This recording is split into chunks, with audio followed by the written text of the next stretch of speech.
Karimnagar, Adilabad, Nizamabad, Medak teachers MLC ఎన్నికల్లో మల్క కొమరయ్యకు మొదటి ప్రాధాన్యత. ఓటు వేద్దాం, గెలిపిద్దాం. మీకోసం, మీ సమస్యల కోసం మీ తరఫున గళమెత్తుతాడు, ప్రభుత్వంతో కొట్లాడతాడు. రాజకీయ వార్తలు మన మీడియాలో, both print, electronic and digital మీడియాలో డామినేట్ చేస్తుంటాయి. ఇది వాస్తవానికి డెమోక్రసీని డీపెన్ చేయడానికి, వైడెన్ చేయడానికి, ప్రజల్లో ఒక రాజకీయ చైతన్యాన్ని పెంచడానికి ఉపయోగపడతాయి. కానీ అదే సమయంలో పొలిటికల్ గాసిప్, పొలిటికల్ కన్ఫ్రంటేషను, వీటికి సంబంధించిన కంటెంట్ మీడియాలో డామినేట్ చేయడం వల్ల చాలా సందర్భాల్లో సీరియస్ పబ్లిక్ ఇష్యూస్ కూడా ఎవరు పట్టించుకునే పరిస్థితి. నేను చాలామంది మీడియా మిత్రులను అడిగితే, సార్ మీరే చెప్పండి, మనం సీరియస్ పబ్లిక్ ఇష్యూస్ పైన స్టడీ చేసి మాట్లాడితే వాటిని చూసేవాడే ఉండడు. ఇది నిజం కాదని నేను కూడా కొట్టిపారేయలేను. చాలా సందర్భాల్లో నిజం కూడా. అంటే ఒక రాజకీయపరమైన సెన్సేషనల్ వార్తను చూసినంతగా ప్రజల యొక్క సీరియస్ పబ్లిక్ ఇష్యూ పైన చూడరు. కానీ జర్నలిజంలో ఉండే సూత్రం ఏంటంటే, we should balance between what interest public and what is in public interest. అంటే ప్రజలకు ఆసక్తి కలిగించిన వాటిని, ప్రజల ప్రయోజనాల్ని కాపాడే వాటిని, రెండింటినీ మన కంటెంట్లో బ్యాలెన్స్ చేయాలి. కేవలం ప్రజల ఆసక్తిని నేను పట్టించుకుంటానంటే అది ఎంటర్టైన్మెంట్ అవుతుంది తప్ప జర్నలిజం కాదు. కానీ నేను ప్రజల ఆసక్తితో సంబంధం లేదు, నేను పబ్లిక్ ఇంట్రెస్ట్ కంటెంటే ఇస్తాను అంటే ప్రజలు చూడకపోతే, ప్రజలు నీ మీడియాను పట్టించుకోకపోతే నువ్వు చేసే ప్రయత్నం మ్యూజియంలో పెట్టడానికి ఉపయోగపడుతుంది. అందుకే we have to balance between what interest public and what is in public interest. ఎందుకు ఈ మాట చెప్తున్నా అంటే, ఈరోజు ఓ వార్త చూశాను. హైదరాబాదులో గార్బేజ్ క్రైసిస్, ఒక చెత్త సంక్షోభం హైదరాబాదులో ఏ స్థాయిలో ఉంది అని. ఈ వార్త చూడడమే కాదు, ఈ వార్తను స్వయాన అనుభవించిన వ్యక్తిని నేను. ఎందుకంటే దమ్మాయిగూడ ప్రాంతంలో, కాప్రా దమ్మాయిగూడ మధ్యలో సాకేత్ కాలనీ ఉంటుంది. ఆ కాలనీలో నేను దాదాపు 9 years ఉన్నాను. ఇప్పటికీ నాకు సొంత ఇల్లుంది. సో అక్కడికి వెళితే భయంకరమైన దుర్వాసన ఈ రోజు కూడా. ఈవినింగ్ పూట వెళ్తే మాత్రం, చలికాలం వెళ్తే ఇంకా ఎక్కువ ఉంటుంది. సో మరి ఎక్కడిది అంటే పక్కన జవహర్ నగర్ డంప్ సైట్ ఉంది. ఆ ఏరియా మొత్తానికి ఒక పెద్ద సమస్య. మన చిన్నప్పుడు పల్లెటూరులో దొరికిన పాలు ఇప్పుడు సిటీలో దొరకటం లేదు. మా ఇంట్లో దీని గురించి మాట్లాడుకుంటున్నప్పుడు కంట్రీ డిలైట్ గురించి తెలిసి, ఉన్నత ప్రమాణాలు ఉన్న ల్యాబ్స్ లో టెస్ట్ చేయించి రోజు రిపోర్ట్స్ ని యాప్ లో అప్డేట్ చేస్తారు. వాళ్ళ విధానాలు చూసి సంతృప్తి చెంది ఇలా రికమెండ్ చేస్తున్నాను. ఇప్పుడే కంట్రీ డిలైట్ యాప్ ని డౌన్లోడ్ చేసుకోండి. Download the country delight app now. నేను 2007లో లెజిస్లేటివ్ కౌన్సిల్కి ఎన్నికైనప్పటి నుంచి ఈ ఇష్యూ పైన అనేక సార్లు కౌన్సిల్లో రైజ్ చేశాను, డిస్ట్రిక్ట్ డెవలప్మెంట్ కమిటీలో రైజ్ చేశాను, ప్రతి ప్లాట్ఫామ్లో రైజ్ చేశాను. మీకు అప్పటి ఉప ముఖ్యమంత్రి కోనేరు రంగారావు నుంచి మొదటిసారిగా సభలో హామీ కూడా తీసుకున్నాను, గవర్నమెంట్ అష్యూరెన్స్ ఇస్తుంది అని. అయినా కూడా ఇంతవరకు ఆ డంప్ సైట్ జరగలేదు, కదలలేదు. ఆ డంప్ సైట్ నుంచి దుర్వాసన ఆగలేదు. తెలంగాణ వచ్చాక కూడా రైజ్ చేశాను, జవహర్ డంప్ సైట్లో మేము వేస్ట్ ఎనర్జీ క్రియేట్ చేస్తాం, అసలు అక్కడ స్మెల్లే రాదు, సుందర నందనవనంగా ఉంటుంది, అసలు ఒక చెత్త డంపును కూడా ఒక అందమైన గార్డెన్ లాగా ఎలా మార్చుకోవచ్చు, చెన్నైలో మార్చారు. ఇలాంటి స్టోరీస్ అన్నీ విన్నాం. కొంత ప్రయత్నం కూడా జరిగింది, జరగలేదని అన్నాడు. కానీ ఇప్పటికీ కూడా జవహర్ నగర్ డంప్ సైట్లో 60% మించి మీకు ఆ గార్బేజ్ ప్రాసెసింగ్ కావడం లేదు అని ఈరోజు ఇండియన్ ఎక్స్ప్రెస్ పత్రికలో ఎడిటోరియల్లో చదివాను. ఏంటిది పరిస్థితి? ఎవ్రీడే 8,000 టన్నుల సాలిడ్ వేస్ట్ హైదరాబాద్లో జనరేట్ అవుతుంది. సాలిడ్ వేస్ట్ అంటే మన ఇళ్లల్లో నుంచి, మున్సిపల్ వేస్ట్ నుంచి మొదలుకొని అన్ని రకాల ఈ సాలిడ్ వేస్ట్ 8,000 tons అవుతుంది. ఇది మన దేశంలోనే కాదు, ప్రపంచంలోనే ఒక వేస్ట్ సముద్రాలను నాశనం చేస్తుంది, రోదసిని ఇబ్బందుల్లో పెడుతోంది. ఇప్పుడు మీరు సముద్రాల్లో పెద్ద ఎత్తున చెత్త, ప్లాస్టిక్స్తో సహా సముద్రాల్లో ఒక చోట పేరుకుపోవడం అనేది వార్తల్లో చూస్తుంటాం. స్పేస్ జంక్ అనేది రోజర్సీలో ఇప్పుడు పెద్ద సవాల్గా మారింది. How to solve the problem of space junk. భూగర్భంలో కలుషితాలు పెరిగిపోతున్నాయి, అంటే పంచభూతాలను కలుషితం చేసుకుంటున్నాం. సో ఇదొక మేజర్ ఛాలెంజ్. 8,000 tons waste. ఈ హైదరాబాద్ నగరం మొత్తానికి ఒకటే ఒక్క డంప్ సైట్ జవహర్ నగర్. అది కూడా 1990sలో ఇది మొదలైంది. అప్పటి నుంచి అనేక డంప్ సైట్లు వెతుకుతున్నాం.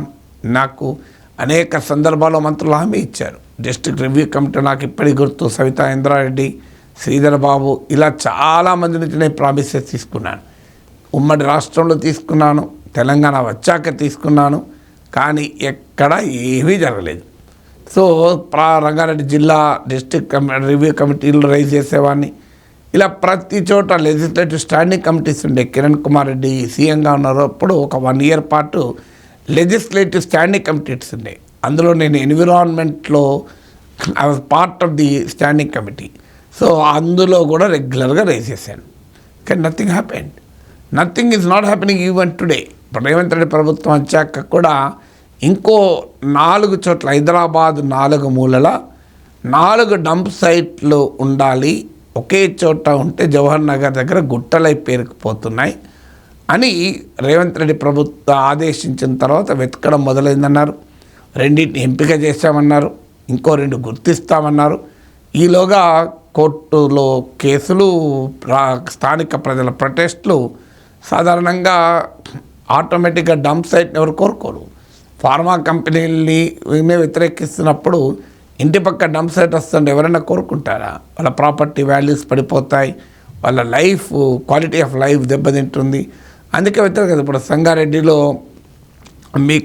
సంగారెడ్డి జిల్లాలో ఇలాంటిది ఒక డంప్ సైట్ గుర్తించారు అని వచ్చారు. ఇప్పుడు దానిపైన పెద్ద మరో లగచర్ల అవుతుంది అని ప్రతిపక్షాలు హెచ్చరిస్తున్నాయి. కూడా హెచ్చరిస్తున్న ప్రతిపక్షాలు మీరు మరో ఆల్టర్నేట్ సైట్ చూపెట్టండి ఎక్కడ అంటే ఆన్సర్ లేదు. నాకు మినిస్టర్ సవితా రెడ్డి గారు ఒకసారి శాసనమండలిలో ఆన్సర్ ఇస్తూ కూడా చెప్పాను, మేము ప్రయత్నం చేస్తున్నాం కానీ ఎక్కడైనా సైట్లకు స్థానికంగా అభ్యంతరాలు వస్తున్నాయని. అందువల్ల అప్పటి నుంచి ఇప్పటి వరకు ఎప్పుడైనా అభ్యంతరాలే. అందువల్ల దీనికి పరిష్కారం ఏంటి అనేది ఒక క్వశ్చన్.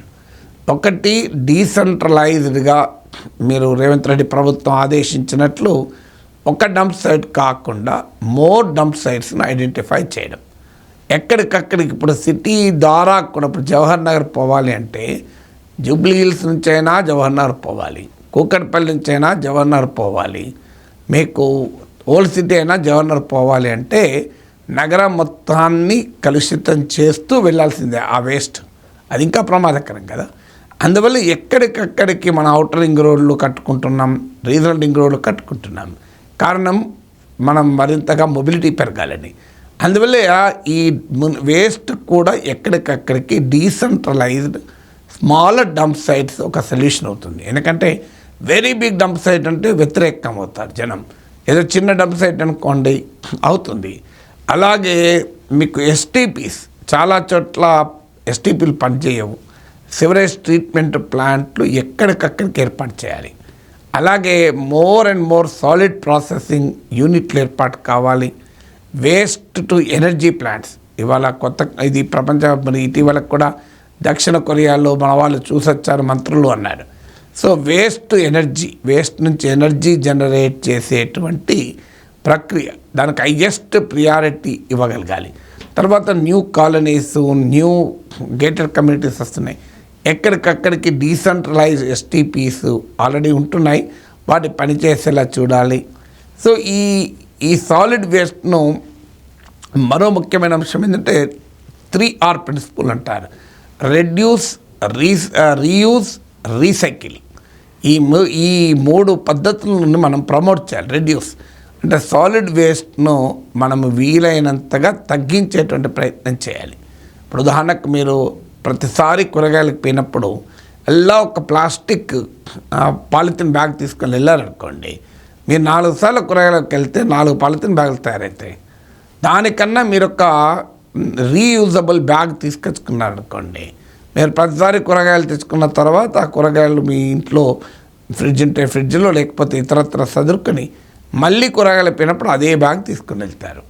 అందువల్ల దానివల్ల మీ ఇంట్లో ఉన్న వేస్ట్ జనరేషన్ తగ్గిపోతుంది.